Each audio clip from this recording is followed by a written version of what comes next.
मेहनत के आगे लकीर भी झुक जाएगी। मेहनत के आगे लकीर भी झुक जाएगी। मेहनत करके तो देख, कायनात तेरा नाम दोहराएगी। Hello everyone, welcome to my YouTube channel Rehan Shaikh and this is my first vlog. ये मेरा पहला व्लॉग है and a very happy new year to all of you. And I am going to share some part of my life which has motivated me always. Hard work, passion, dedication and commitment. ये 4 word ऐसा है जो अगर कोई अपने life में apply करे तो वो एक कदम तो आगे बढ़ेगा ही बढ़ेगा, लेकिन अगर कोई ज़ीरो है ना तो वो ज़ीरो से हीरो तक का रास्ता अपने गोल के सामने दिखेगा। सो दोस्तों, कुछ ऐसे ही पल मेरे लाइफ में भी है जो कि आज मैं अपने यूट्यूब फैमिली के साथ शेयर करना चाहता हूँ।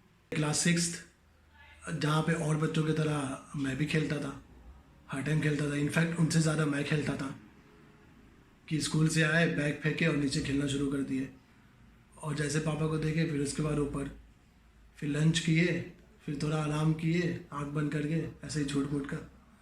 उसके बाद फिर पापा गए, फिर नीचे खेलना, फिर शाम में आए, फिर उसके पहले ऊपर। मतलब पढ़ाई बिल्कुल भी नहीं, हर टाइम खेलना खेलना खेल। एक मेरे अंकल है आईएएस ऑफिसर, तो उनका ट्रांसफ़र उस टाइम बॉम्बे में हुआ था। We are living in Bombay. तो उस टाइम उनका ट्रांसफ़र बॉम्बे में हुआ था और मेरी मम्मा का मन था कि भाई इकलौता बेटा है, उस टाइम इकलौता था, अब तो 2 हो गए। तो उस टाइम इकलौता था, तो उनका मन था कि ये उनके पास चले जाए और फिर उसके बाद उनका मन था कि ये कुछ अपनी ज़िंदगी में कुछ कामयाबी करे, कुछ कामयाबी हासिल करे। तो अब मैं वहाँ चला गया। अब उसके बाद मेरा एडमिशन बॉम्बे में कोई स्कूल में हो गया और वो था इंग्लिश मीडियम स्कूल। अब मैं उर्दू मीडियम, जिसको ही और शी और व्हेन, वेयर, हाउ का मतलब नहीं पता था, और मेरा एडमिशन कहाँ पे हुआ? इंग्लिश मीडियम में। अब इंग्लिश मीडियम में गया, पहला दिन क्या पढ़ा रहे हैं सब दिमाग के ऊपर से, आखिरी में बैठा। दूसरा दिन, तीसरा दिन, चौथा दिन, उसके बाद all credit goes to my uncle. अपने, एक तो आईएएस ऑफिसर का शेड्यूल आप लोग को पता ही है, अपने टाइट शेड्यूल में से मैं हर दिन मेरे लिए 1 घंटा निकालना। उसके बाद वो 1 घंटे में वो मुझसे वर्ड मीनिंग सुनते थे, अपने साथ सामने वर्ड मीनिंग बैठा के लिखाते थे। ऐसा चला 3 साल, लगातार 3 साल हर दिन वर्ड मीनिंग मैं याद करता था उनको, फिर वो दूसरे दिन नेक्स्ट डे आते थे, फिर उसके बाद मैं उनको सुनाता था। ऐसे ही चलता रहा 3 साल। मुझे प्रॉपर 6 डायरी मेरी वर्ड मीनिंग की भरी, and that was the toughest situation you can say और मोमेंट ऑफ माई लाइफ। कि उस टाइम मैं सोचता यार छोड़ो ना, क्या इंग्लिश मीडियम, उर्दू मीडियम में ही रहते हैं ना। लेकिन नहीं, मुझे चाहिए था कि यार if my mother is aiming that my son should be go at a higher place, he should achieve something in his life, then the duty of son is to complete the goal of their mom, their mother. उस time मेरे दिमाग में वो था। तो ऐसे ही चला, एक दिन में 5 घंटा सोता था। और अब उसके बाद क्या हुआ कि मुझे 3 साल तो वर्ड मीनिंग याद करने में लग गए। मतलब क्लास 7th में मेरा एडमिशन हुआ, 7th 8 9, अब मैं पहुंच गया 9th में। अब सबसे मेन प्रॉब्लम मेरा ये था कि भाई मुझे आंसर समझ में नहीं आते थे।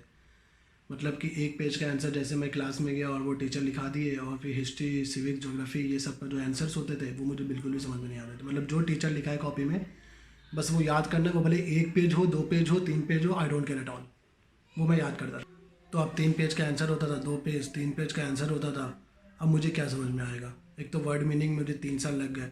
अब 9th क्लास में जो उस टाइम बच्चे क्या होता है, वो अगर किसी को आईआईटी करना है तो उस टाइम वो आईआईटी का प्रिपरेशन शुरू कर देते क्लास 9th में। अब घर वाले बोलते थे और कब तक याद करोगे? 10th 11th 12th में इतनी मोटी मोटी बुक, आईआईटी जेई की, मैथ, साइंस, और फिर उसके बाद इंजीनियरिंग। अब बात ये था कि मुझे याद करने के अलावा और कुछ समझ में भी नहीं आता था, और उनकी भी बात एकदम सही थी कि और कब तक याद। अब 10th में तो ऐसा नहीं है कि जो टीचर लिखाए और वही सेम टू सेम आंसर आ जाएगा। 10th में तो कहीं से भी पूछ सकते हैं। तो उस टाइम क्या होता है कि एवरीवन वांट्स टू अचीव 9.5 और अबव दैट और 10 CGPA। But I was thinking, मैं सोच रहा था कि यार ठीक ठाक भी आ जाए तो सही है मेरे लिए। And then after all I achieve 8.4 CGPA। हाँ जी, तो इससे आप लोगों को क्या सीख मिला नीचे कमेंट में ज़रूर बताना। मैं हर का कमेंट पढ़ूंगा। और मुझे एक सीख तो मिला, और जो मैं अपनी यूट्यूब फैमिली को भी बताना चाहता हूँ, हार कभी नहीं मानना। If you are zero you can be hero one day. तो अगर आप लोगों को ये मेरी रियल लाइफ मोटिवेशनल स्टोरी अगर अच्छी लगी हो तो लाइक कर देना, शेयर कर देना और सब्सक्राइब कर देना, और अपने दोस्तों तक भी ये वीडियो पहुंचाना है। क्योंकि मुझे जहाँ तक लगता है कि अगर 100 लोग भी ये वीडियो देख रहे हैं और उसमें से अगर एक के लाइफ में भी मैं इम्प्लीमेंट कर सकता हूँ तो इससे ज़्यादा खुशी मुझे और कुछ नहीं चाहिए। और अगर 100 के 100 में हो जाए तब तो फिर मेरे लिए सोने पे सुहागा है। ओके गाइज, फिर मिलते हैं बहुत जल्दी एक नए व्लॉग के साथ। Till then take care of yourself, your family and the needy people. जो आसपास आप लोग को दिखे, जो लोग उनको बहुत ज़रूरत है हमारी, तो उसकी ज़रूर मदद करना, ज़रूर हेल्प करना। And again I am wishing you all a very happy new year 2021। और जैसा 2020 रहा है वैसा वी डोंट एक्सपेक्ट होना चाहिए। सो हम आने वाला 2021 बहुत अच्छा विश करते हैं। और आप लोग का जो भी रिजोल्यूशन है, आप लोग क्या सोचते हो कि ठीक है 2021 में मुझे ये करना है, ये करना है, ये करना है, ये नहीं करना है, तो ये सारी चीज़ें आप लोग कमेंट सेक्शन में बताओ। और फिर उसके बाद पहले मेरी यूट्यूब फैमिली बताएगी एंड देन मैं बताऊंगा कि मेरा क्या रिजोल्यूशन है। लेकिन हाँ, एक बात याद रखना कि जो गलतियां आप लोगों ने 2020 में किया है उसको रिपीट मत करना। That's it from my side. Good bye.